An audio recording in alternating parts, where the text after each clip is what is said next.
Why don't you struggle? Is it because you do not want to be free? Do you not struggle because of your past, your trials, your tribulations? Quitter. Do you lack love? Do you not love your mother, your father, your sister, or your brother? Do you not love people? Do you not love yourself? Is there any love in your heart? Quitter. Why do you hate yourself and others? Do you not feel any love, any sympathy, any compassion?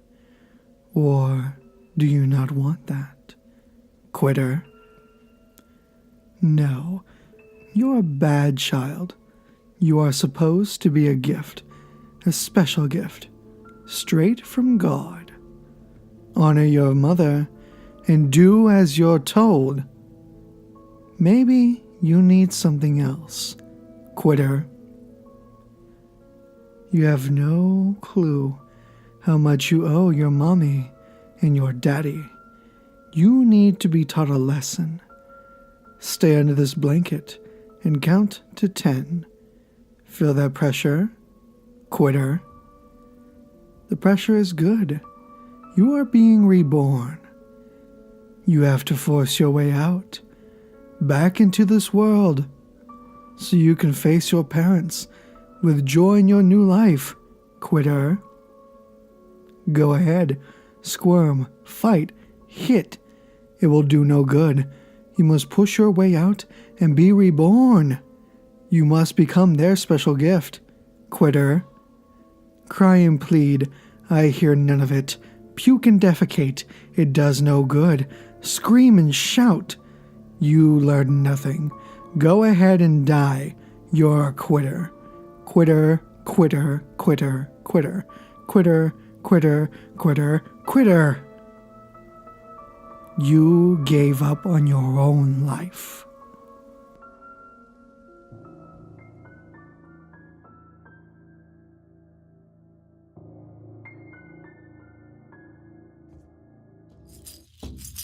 My grandfather told me a story once, as we sat around the campfire in his backyard.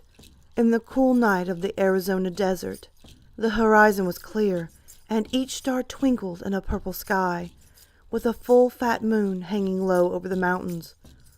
His voice was raspy and gravelly, the result of a lifetime of smoking cigars and drinking whiskey. The fire danced and shined across his wide dark eyes as he settled into his seat, ready to tell me his story. Way back when I was a boy, about your age, he began, I lived outside an Apache reservation with your great-grandfather. He had returned from the war and set about raising horses and cattle on a 100-acre ranch settled between a brambly mountainside with dirt good for growing thorn brush and not much else. One night, my mother was sick, and Pa and I took a trip into town. About 50 miles away, straight through a dry desert, over a washed-out creek and some old abandoned farmsteads. The fire sparked, and a log cracked, jolting me out of the story. "What next?" I asked. "Settle down, boy. You'll hear soon enough." Pa and I were driving in an old Ford pickup truck, and I remember it was dark out, inky and thick, with only the lights of our old truck lighting up the road. I remember, too, when the engine began to sputter and the truck slowed to a jerky stop. "Dang it," Pa said, guiding the Ford to the side of the road as it coasted to a halt. "Stay here, son," as he stepped out into the darkness, shutting the door with a heavy thud. My window was down, and the cool desert air was breezy and felt good on my hot face and neck. Pa was getting water from the back to cool the engine, and that's when I smelt it. Oh, rotten eggs. Strange, I thought, to smell sulfur in the desert. My nose also picked up carrion, like one of them dead bloated cattle that would drop from the heat until the crows pecked enough holes in their hide to cause the whole thing to explode. It stunk and I gagged. My skin started to tingle too. The back of my neck felt itchy, and my face started to get hot. The wind stopped blowing and hung still and heavy, with the stink filling the cab. "Pa?" I called. "Pa? Pa!" No answer. My heart starting to beat, and I felt such a fear in me, in my bones, in my chest. Boy, I tell you, I never felt fear like this. Not until Vietnam. Not until I saw men dying around me. I locked the door and reached over for my pa's door, and I saw a shadow bound across the road, through both dim beams of light, across the partly open domed hood. Grandfather paused. He spit a fat wad of tobacco to the side, and he looked pensively into the darkness. I realized I was holding my breath, and I gasped for air. The night was cool, but I was sweating and clammy. "Well, what happened? What about your father? What did you see?" He sighed. "A creature." He shook his head. "You have to understand. There were legends, old legends, older than the rocks, out in the valley, older than Crazy Horse and Sitting Bull, than the old Indian chiefs and their shamans, the Apaches and the Hopi and the Cherokee, and all them old tribes and first peoples. They told tales, old stories about dark Injun magic, a deal made with the old spirits, a blood sacrifice to gain power, old power, enough to fight each other and the Spaniards, and later the white man that came for their land and women. They called them." He paused. Grandfather took a deep breath and bodied forward into his tale. Across the fire and the sky, the desert, the creek, the moon, the sun, and the old mountains, he bodied forward. They called them skinwalkers, shapeshifters, old warriors resurrected as skinless men, all sinew and muscle, walking on deer legs, with the torso of a man and the head of a coyote, but messed up. Boy, long and malformed snouts, teeth like a bowie knife, long arms and standing 7 foot tall, even hunched over. They gut the old cowboys and the white riders. They run through bullets, part the Spanish armor like it was a potato sack. Wily, too. They could change their voice to match the person you knew, or you might know. Boy, that's what I saw, big and fast. Only for a second, it ran across the road, gray and muddled, muscle flexing under its legs, hoofs clomping on the road, stringy, muscled, hunched shoulders. And it turned, looked right into the cab, looked right into my eyes. I promise, boy, I promise. It grinned at me. I sank into my seat in shock and fear, shaking. I knew death was near. The air was electric. I smelled ozone and brimstone. The air felt like right before the lightning comes and blows a tree into smithereens. Charged and full with power. I yelled for my paw, but no words came out, just a dry squeak. I was shaking as Grandfather told this story. He was still here, so I knew he lived, but the supernatural always fascinated me, and even now I felt the force of his words. The real power of skinwalkers and trickery.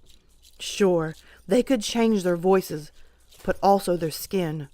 That's why the gods took their hide, so they could take others. Not for long, the legend says.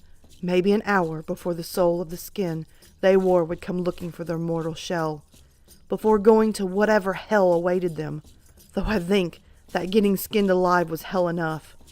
A minute passed, and it felt like a lifetime, 1 second in 1,000 years.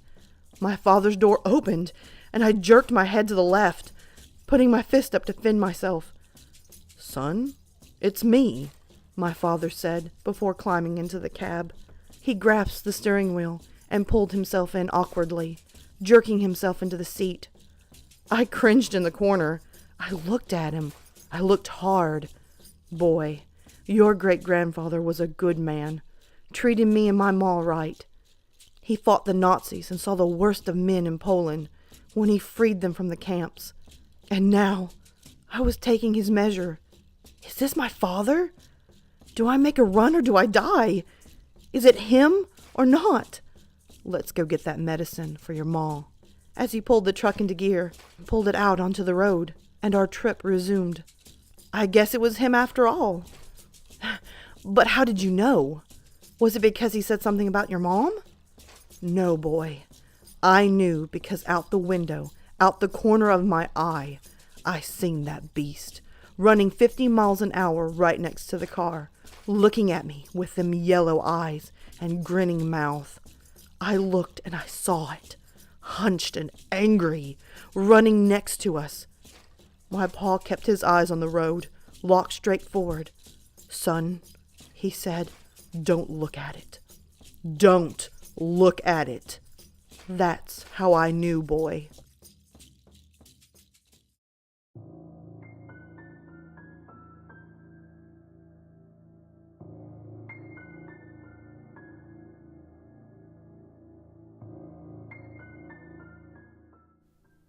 Like every other country in the world, mine has urban legends, myths, and scary stories designed to keep kids from doing dumb and or dangerous stuff they aren't supposed to.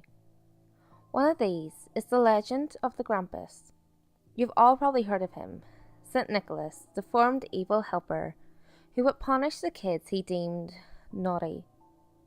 All the young kids in the neighbourhood were scared half to death by the mere mention of his name, which of course meant our parents would often use him as a weapon against us, their misbehaving kids. So every year it was tradition that the day before St. Nicholas Day, or more accurately, the 5th of December, my dad and one of his friends, often my uncle, would dress up as St. Nick and Krampus respectively, and go around the neighbourhood to all the unsuspecting kids' houses to scare them a little, with the children's parents' permission, of course. One of our parents would be filming the events, so we would have something to laugh about when we were older. They had a number of running gags, from the Krampus having a large bell he would use to notify us of their arrival, and flipping my mum off to St. Nick, giving us candy after we said our prayers, and sang some songs we learned in school or kindergarten. But one of their most popular gags were during the end of the visit. The Krampus would pick one of the kids he deemed as the naughtiest, usually my cousin, who was 4 years older than me, since he always knew it was all for show, and take him to visit his evil lair. But in the end, at the pleas of us kids and St. Nicholas, he would let him go, or my cousin would simply run away, and everything would be sunshine and rainbows again. And 2005 was no exception. It's the 5th of December, my family and their friends are sitting at our table, us kids hiding behind them, waiting for the moment we would hear that damned bell ring at the front of our stairs. And then we heard it, and like every year, chaos soon ensued. Crying, whimpering, hiding, covering our eyes, etc. But when St. Nicholas and Krampus climbed up the stairs, we immediately noticed something different. St. Nick, aka my dad, wasn't nearly as cheerful as usually was, and the Krampus wasn't as eccentric as my dad's friend made him out to be through his acting in previous years. They seemed to be rushing things, making us pray as soon as we stopped wheeling, and gave us candy right off the bat, not even asking us to sing our songs. After they gave us candy, they pulled their all reliable gag, the kidnapping, and, as is tradition, they took my cousin with them. This time, despite our pleas and cries from my cousin, they didn't let him go, instead taking him with them out of the house, slamming the front door as they did. Half an hour passed, and us kids finally calmed down, with my mum, aunt, and the others wondering where my dad, uncle, and cousin went. Suddenly, we heard the front door open, and there it was again, that bell. And again, chaos. My dad and uncle climbed the stairs, as St. Nick and Krampus again, dressed in different outfits than the ones they were wearing before. My mum stood up and said to my dad, "Darren, are you really so juvenile that you have to traumatize these kids twice in one night? My dad replied, "Good job, Gina. Now you broke the illusion." "And what do you mean by twice in one night?" "We were late because Andy couldn't find his mask anywhere, so we had to go and get a new one." Suddenly, the room became silent. So silent, actually, that we could hear our own heartbeats. I can remember my aunt's face going from its normal tan colour to the brightest shade of white you could imagine, with the realisation that her son, my cousin, had been taken by two strangers. My mum then explained to my dad and uncle, now out of their costumes, what had happened. Panicked, the two of them, along with my other uncle, went through the neighbourhood, asking people whether someone had already come to the house posing as St. Nicholas and the Grampus, or if they had seen my cousin anywhere. Nobody knew anything, nor had they seen him. So my dad notified the police about the kidnapping, and a neighbourhood-wide search began. The only lead the police had was a photo my mum took of the two impostors. After they climbed up our stairway, my cousin was never found, but my aunt and uncle never gave up hope to this day. That day, we learned that Grampus didn't exist, but monsters did, and they still do. They just don't look like one.